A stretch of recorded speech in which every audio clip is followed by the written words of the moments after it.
to the injustice against God.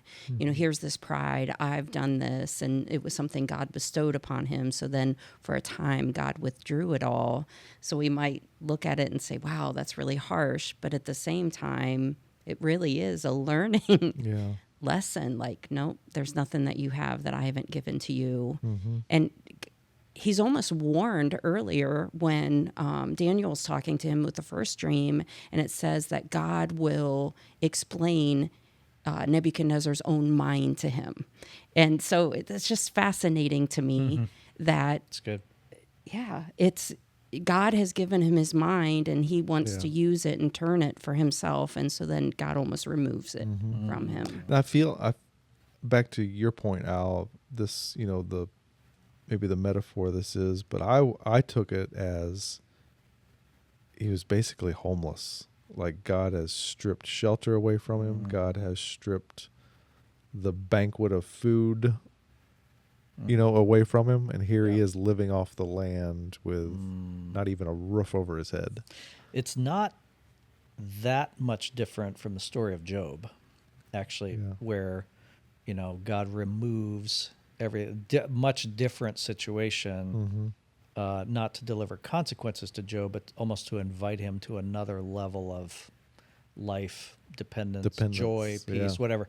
But very, very harsh, like removing his home, his life, his wealth, family, health in that case, and Job gets to open his eyes to this, some people call the faith of sufficiency, where God he's enough. He's all I need. And before that, you can be living in kind of other stages of faith, but that faith of sufficiency is that it's like God's grand invitation. It's like, I want you to know, the Lord is my shepherd. I don't need one other thing. Like that invitation. So when Jesus says, I've come to bring the kingdom, that's the heart of what he means, the invitation to live this with God dependent life. And so pride is the exact opposite of that. It's the God of us, as Angie said. That's a great phrase. I've not heard that before. But this is why pride is such a big deal. Partly it does all kinds of damage horizontally to other people and circumstances, but it's the exact opposite of God's dream for a human being. Well said. Okay, last section of chapter 4 here. Verse 34 to the end. At the end of the days, I, Nebuchadnezzar, lifted my eyes to heaven, and my reason returned to me, and I blessed the Most High, and praised and honored him who lives forever. For his dominion is an everlasting dominion, and his kingdom endures from generation to generation. All the inhabitants of the earth are accounted as nothing, and he does according to his will among the host of heaven and among the inhabitants of the earth. And none can stay his hand or say to him, What have you done? At the same time my reason returned to me, and for the glory of my kingdom, my majesty and splendor returned to me. My counselors and lords sought me, and I was established in my kingdom, and still more greatness was added to me. Now I, Nebuchadnezzar, praise and extol and honor the King of heaven, for all his works are right, and his ways are just, and those who walk in pride he is able to humble. What a powerful section. So twice we see him saying that reason was returned to him, and that's why I guess looked at it as being kind of a mental degradation of some point, and not just like a removal of his things and being outcast, but it more being something happened internally that was right pretty off. devastating. Yeah, for sure. And that again, we don't know how long this sort of lasts. His high water mark here. But he's certainly got some clarity here. And again, it's almost like my life was even better after the event than it was before. Again, it's similar to Job. Job, where Job says, you know what, I now that I've seen who you are, and then God, almost like the byproduct, not the reason, but the byproduct is like then God sort of blesses him with all kinds of other things. Mm-hmm. Yeah. And what is absent is him saying, "Why, God? Why? How could you do this to me?" Right? Well, Job never gets there. He wishes, I think he had never been born a Right. couple times. His life is very hard, but Yeah. he doesn't get to the complaining. And, Nebuchadnezzar doesn't do that either, but it's probably because he sort of knows he has it coming. I Right. mean, maybe, I don't know. He might have the wherewithal to know that he is, the core question of life is there a God? And if there is, what does he think of me? Yeah. And if you think about that for a while and you're a relatively aware person, you're going to quickly come to the conclusion of, oof, I'm probably not the man or woman he has intended me to be, Mm-hmm. that kind of thing. So C.S. Lewis, he has a section on pride in Mere Christianity, and he talks about, and many other places, pride is it's the anchor sin. It is the chief core spiritual cancer, he calls it, in a couple places. And I'm gonna drop this quote from him because I think it's connected to what Angie was talking about and what's happening here. He says, "In God, you come up against something which is in every respect immeasurably superior to yourself. Unless you know God as that, and therefore know yourself as nothing in comparison, you do not know God at all. As long as you are proud, you cannot know God. A proud man is always looking down on things and people. And of course, as long as you're looking down, you cannot see something that is above you." I think that's really, really good. Yeah. Where he's like, pride is the anchor core sin. And even the word sin, I used to, I was in my pastor role, I'd have to be in a lot of situations where I'm, explaining things, and especially the word sin, which has really lost its meaning in current culture. For the most part, people don't know that it's some religious word that sort of means nothing right now. But sin, I would always define it in three ways. One is, sin is things you've done that your God didn't want you to do, things you haven't done that he did want you to do. But at the core, the third one is really the center of it. It's really when I tell God to leave me alone. Like, sin at its core is telling God to leave me alone. God, you do your thing. I'll do my thing. I'll do mine. I went to college with a guy who was like, he got to that point. He's like, yeah. I was like, I let God do his thing and I do my thing. Right. That's the core of so if God's grand invitation is come and live in this joyous dependence on me, deep trust, I'll take care of you. You're going to be my man, my woman, my person, and I'll be your God. And you go, yeah, that's all right. I'm going to sort of give God the stiff arm or the finger, or, God, do my own thing. Leave me alone. That's the core. I'm going to go build my own thing, be my own person, even though everything I have is because of you. Yeah. Yeah. Which is kind of at the heart of the first sin, right? Right. She wanted to be like God, and it was a delight to her eye. Yeah. Yeah. Leave me Yeah. alone for a while. I'm going to go do this thing. Yeah. Yeah. I don't want to be reliant on you, God. I want to be like you. I want to be equal to you. Yeah.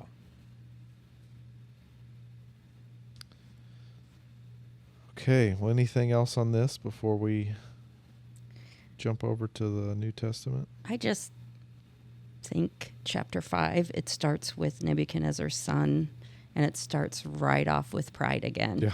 And so not that we need to be taught pride, right? We don't need to Right. teach our kids pride, but that same old sin that passes just from generation to generation. So we hope Nebuchadnezzar learned and that he held strong, right, with his faith in God now. And then the next son takes over and we're right back at it. Yeah. Yeah. Yeah. I mean, the Old Testament as a whole is basically God. It's just this cycle of events where they go do their own thing.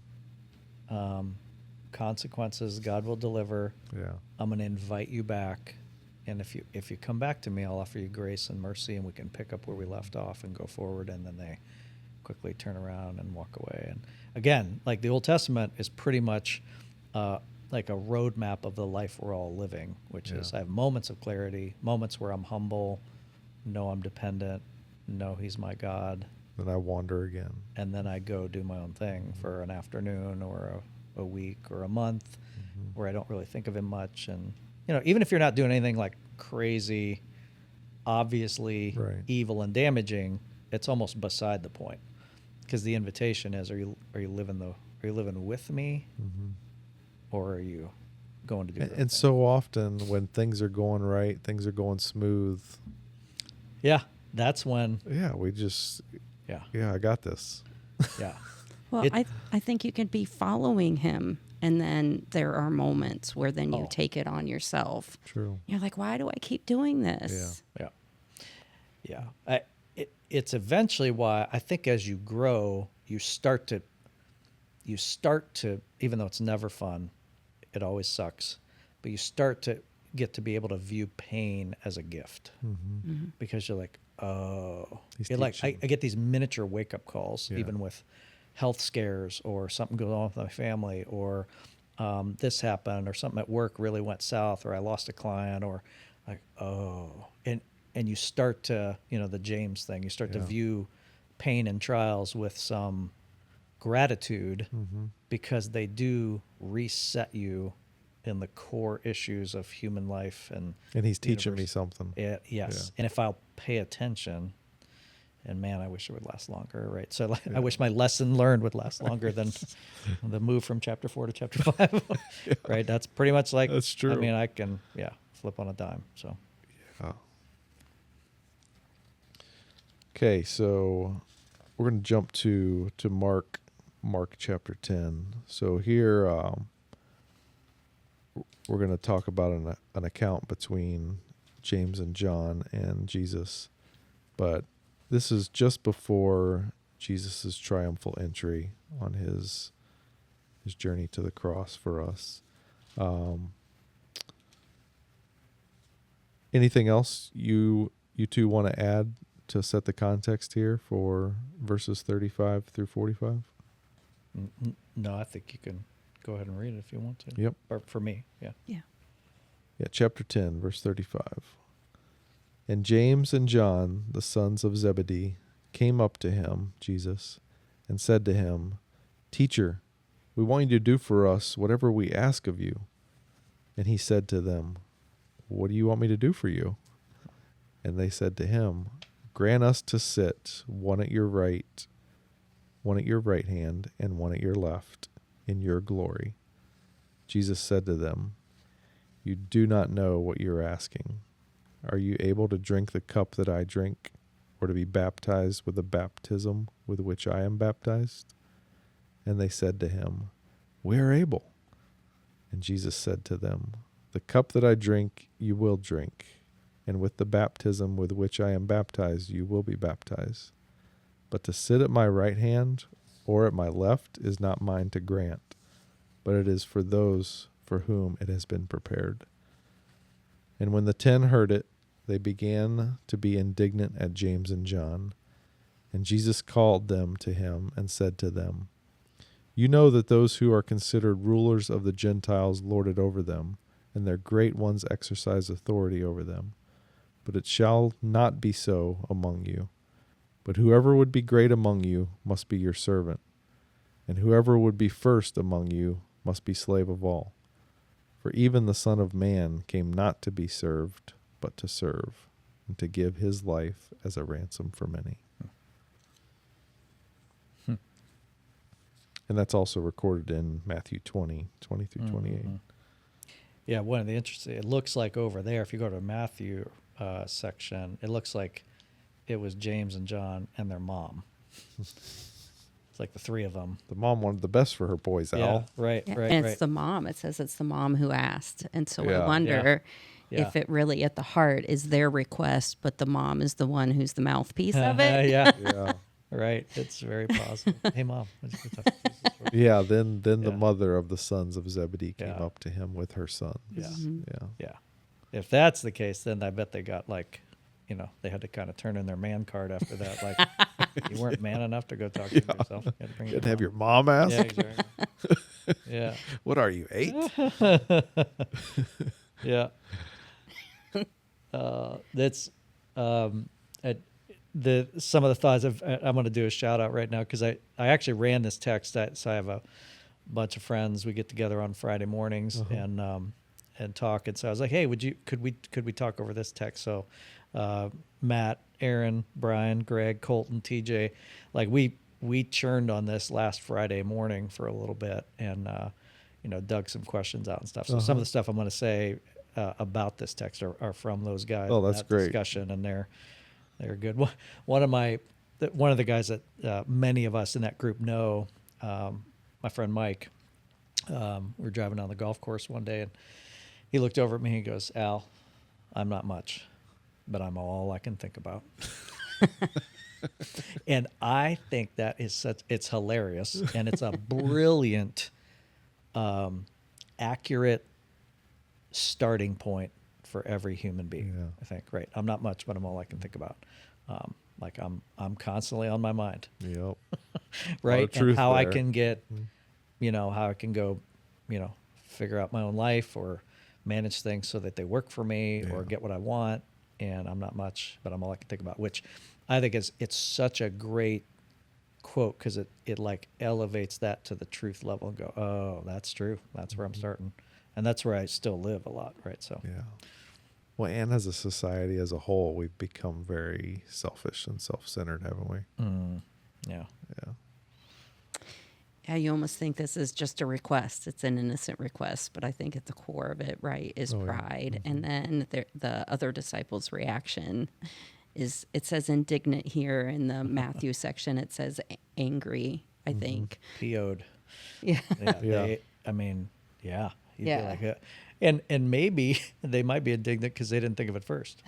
Yeah, right. Hey, dang it. Oh, I missed my Why chance. didn't I ask? Yeah. Now, one of the things I didn't realize when I was looking back at this, so if you go back in just a chapter earlier, over in the Matthew account, 1928, Jesus actually makes a statement. He's like, hey, when things all come to fruition, when this thing is all reset and I'm in my rightful place, you 12 apparently that have followed me, or you all that have followed me, are going to have places of honor ruling in that new thing.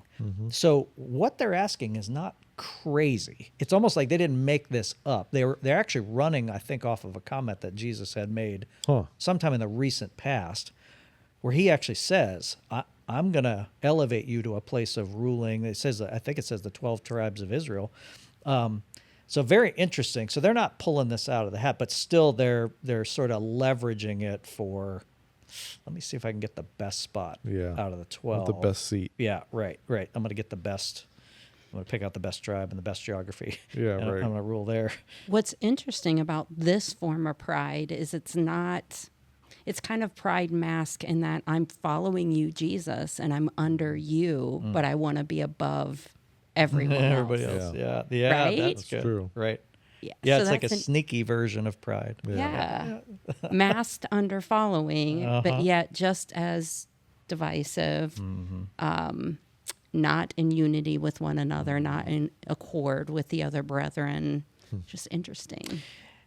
Yeah, and it's right. Yeah, so you can actually, and again, in your own mind, you're like, I can still be sort of, it's what you said a while ago, I can still be following Jesus, living in a servant posture to God, but still be in a heavy pride posture with other people, which is ultimately with God as well. Right. Yeah. The other thing to know probably here, there's nothing clear in the text about this, but every indication still by this time, they are still largely probably imagining Jesus is going to set up a physical Kingdom empire rule. thing. Yeah. Like imagine the Roman Empire. He's gonna kick that out and click in a new version of a. That was good. I like how you kicked the mic. I there. did. It was like a little sound effect.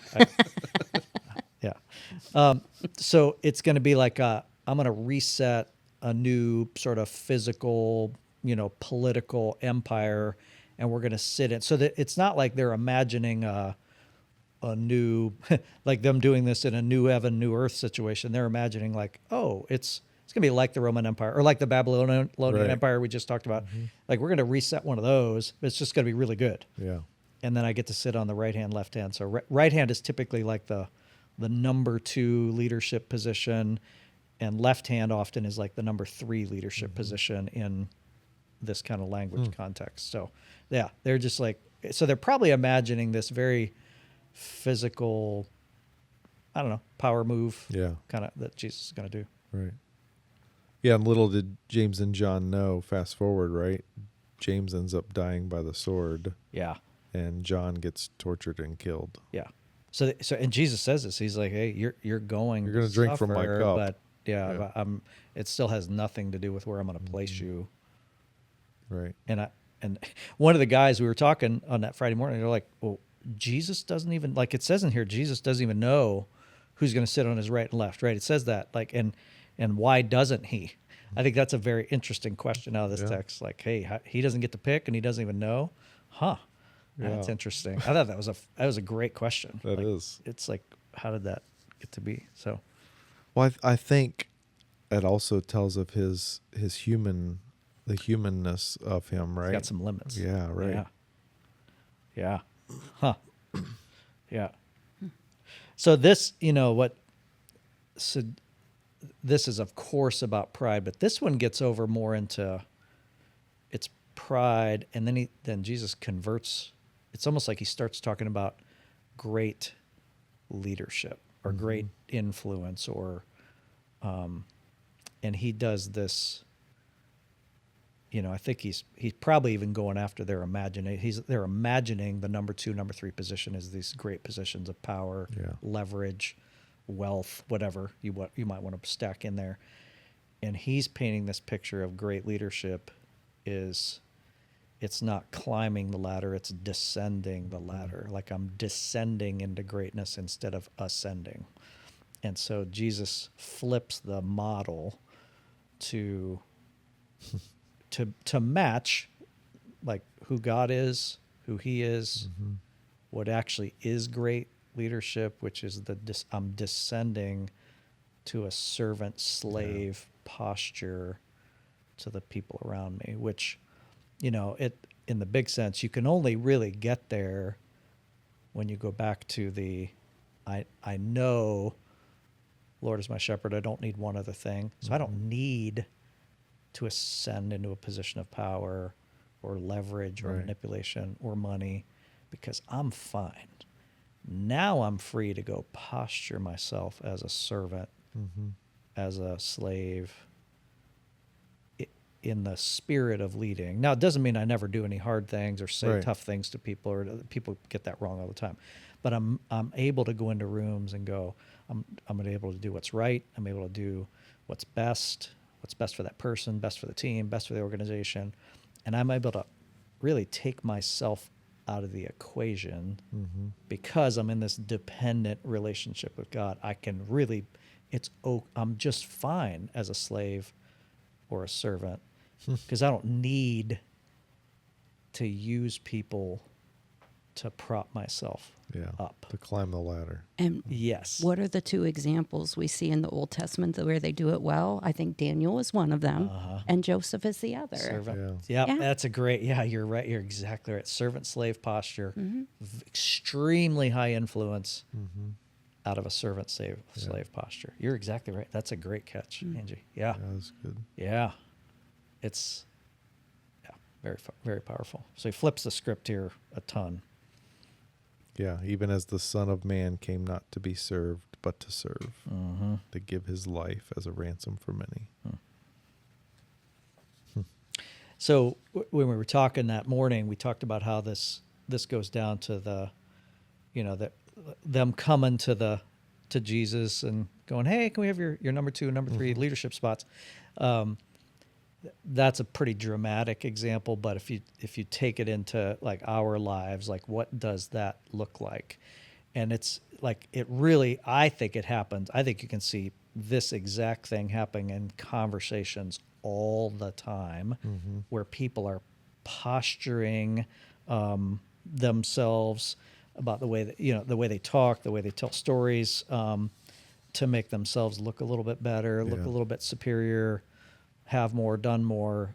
That story you just told, I've done that also, but I'm going to tell you in a way that's slightly click better. And one up. Yeah. Or the other version is, if I get sort of confronted or held accountable something, I'm going to blame or deflect or push off.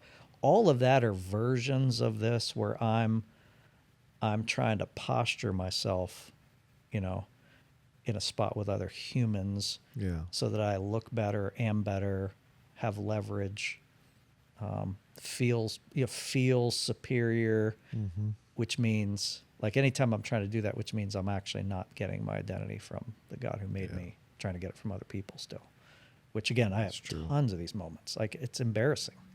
I think we could all say I that. hate that. Yep.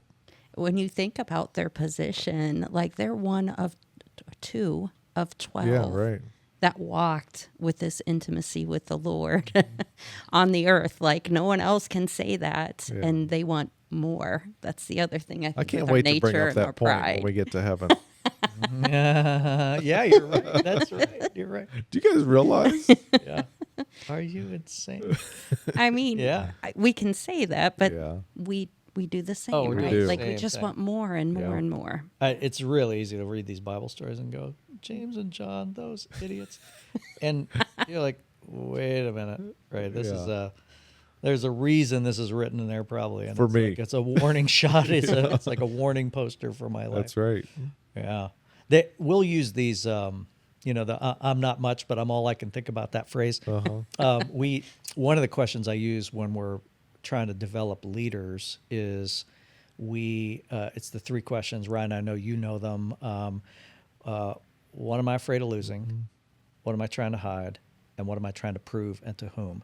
And those 3 questions sort of help you get down to the ways you're thinking about yourself a lot, and probably still very much centered around your own life and orchestrating it and those kinds of things. And then, so the dream is then on the other side is like God's dream for a human being is you're able to live with nothing to lose, nothing to hide, nothing to prove, because He's enough. He's enough. Yeah. And that's I have glimpses of what that looks like. I'm nowhere near living like that, but I'm on my way, I would say, which is the hope. Like, hey, can you move closer to this invitation He's given you to live with nothing to hide, nothing to prove, nothing to lose. So I can go live like a servant, slave, and it's okay. Like, I don't need to make this day go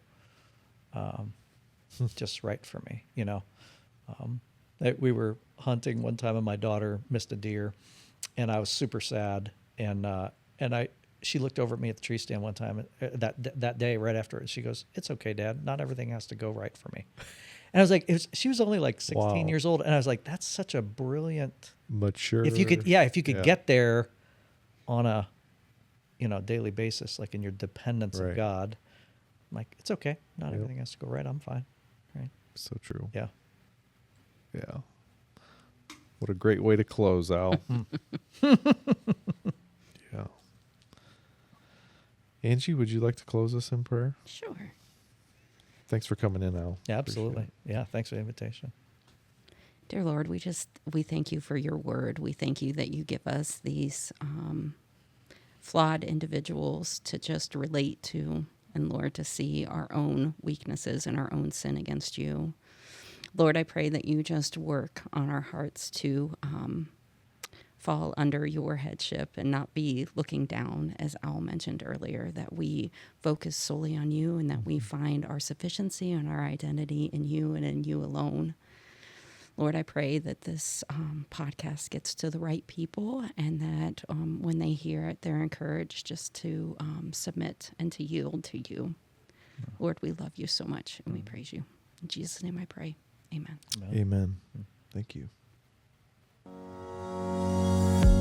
Well, thank you, everyone. We hope you enjoyed this episode. For additional episodes of this podcast and other resources from Abundant Life Ministry, visit our website at alm-thewell.org.